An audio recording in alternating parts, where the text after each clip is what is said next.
샬롬 사랑하는 새나 친구들, 여러분과 함께 화요일 말씀을 나눌 신현민 전도사입니다. 최근에 한 유튜브 채널을 보았습니다.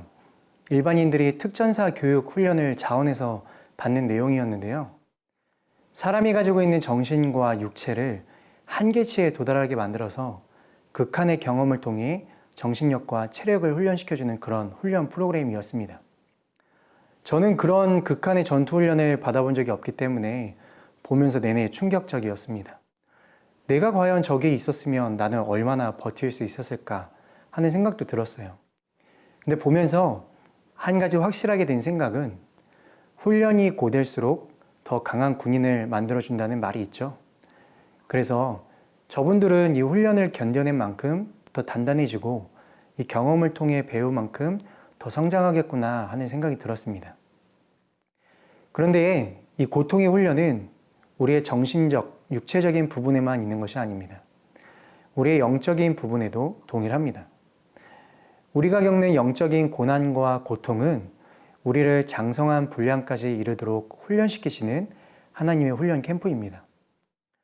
우리가 그리스도인이 되는 그 순간부터 이 고난은 우리의 믿음과 함께 동전의 양면처럼 우리의 인생에 함께 합니다. 왜냐하면 고난을 통해 우리가 그리스도의 형상을 닮아가도록 하나님께서 이끄시기 때문이죠.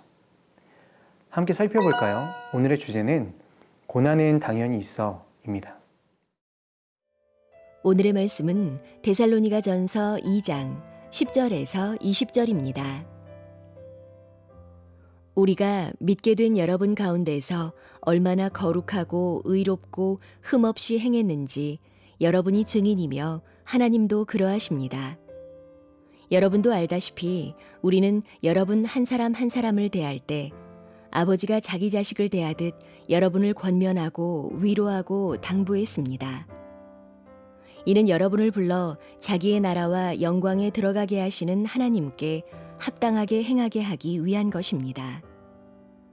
또한 우리가 하나님께 끊임없이 감사드리는 것은 여러분이 우리에게서 들은 하나님의 말씀을 받을 때 사람의 말로 받지 않고 실제 하나님의 말씀으로 받아들였기 때문입니다. 이 말씀이 또한 믿는 여러분 안에서 역사하고 있습니다. 형제들이여, 여러분은 그리스도 예수 안에서 유대에 있는 하나님의 교회들을 본받는 사람들이 됐습니다. 이는 그들이 유대 사람들에게 고난을 받았듯이 여러분도 여러분의 동족에게 고난을 받았기 때문입니다. 유대 사람들은 주 예수와 예언자들을 죽이고 우리를 박해하고 하나님을 기쁘시게 하지 않고 모든 사람들을 배척했습니다.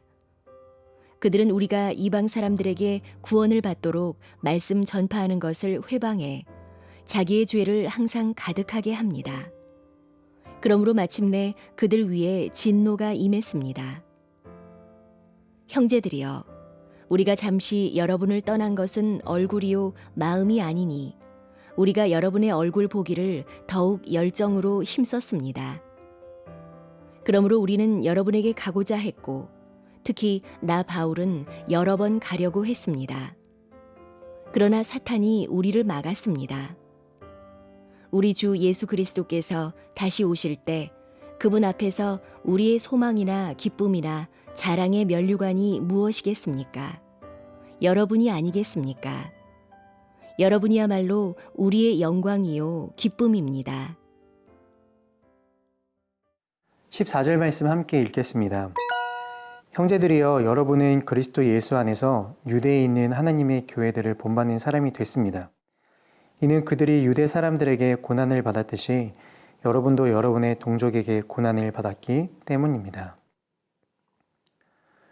이 말은 유대에 있는 하나님의 교회들이 유대인들로부터 고난을 받았지만 승리한 것을 본받아 데살로니가 교인들도 자신들의 나라 사람들로부터 그 오는 고난을 당당히 이겨냈다는 말입니다. 이 모습은 오늘 우리의 신앙 자세에 대해 교훈해주고 있습니다. 오늘 우리들 역시 이들이 믿음의 온갖 핍박과 고난에서 승리한 것처럼 주위의 핍박과 고난을 당당히 이겨내야 함을 말해주는 것입니다.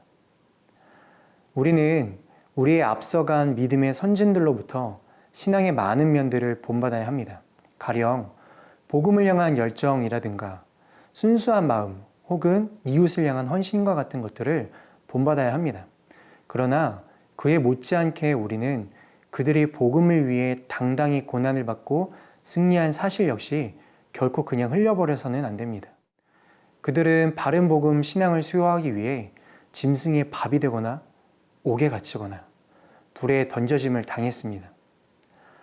우리에게 닥치는 힘들고 괴로운 고난은 그리스도를 믿는 믿음에 늘 뒤따라다니는 부산물과도 같습니다. 바울은 그리스도 예수 안에서 경건한 삶을 살고자 하는 사람들은 모두 핍박을 당할 것이다 라고 말했습니다. 이 말씀처럼 그들은 고난당하는 것이 곧 그리스도의 고난에 동참하는 것이라는 사실을 알았습니다. 마찬가지로 주를 믿고 따르는 우리 역시 주의 고난에 동참하기를 하나님께서 원하신다는 사실을 알아야 합니다. 사랑하는 새나 친구들, 그러므로 우리는 우리가 당하는 고난조차도 하나님의 계획임을 기억해야 합니다. 이 고난 속에도 하나님의 뜻과 계획이 서려 있음을 믿고 감당할 힘과 피할 길 또한 마련해 주시는 하나님의 손길을 신뢰할 수 있기를 소망합니다.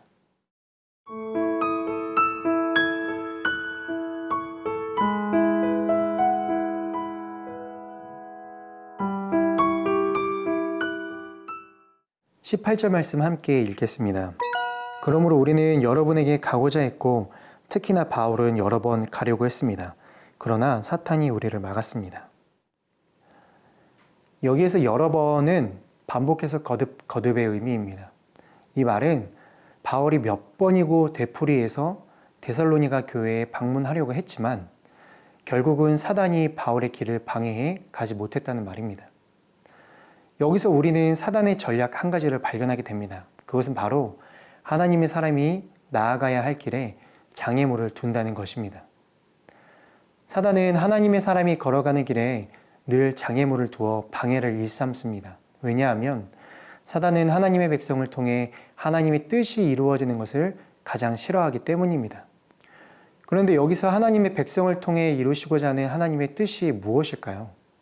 바로 하나님의 나라를 확장하는 것입니다. 즉, 복음이 땅끝까지 전파되는 것이죠. 그렇기 때문에 사단은 복음이 전파되어 하나님 나라가 임하는 곳이면 어디든지 나타나서 방해를 놓습니다. 사도행전 13장에 보면 바울이 복음을 전할 때 방해를 놓는 마술사 엘루마를 꾸짖는 장면이 나옵니다. 이것은 사단이 복음이 전파되는 길목에 서서 복음이 전파되는 것을 방해하는 모습과 그런 사단은 결국 하나님께서 완전히 파멸시키실 것이라는 사실을 잘 보여주고 있습니다. 사랑하는 새나 친구들, 사단이 이렇게 복음을 들고 가는 하나님의 자녀의 길에 서서 방해하고 회방을 놓습니다. 베드로는 사단이 우는 사자처럼 두루다니며 삼킬 사람을 찾고 있다고 말했습니다. 그러나 걱정하지 마십시오. 사단의 방해를 두려워하지 마십시오. 바울이 선포합니다.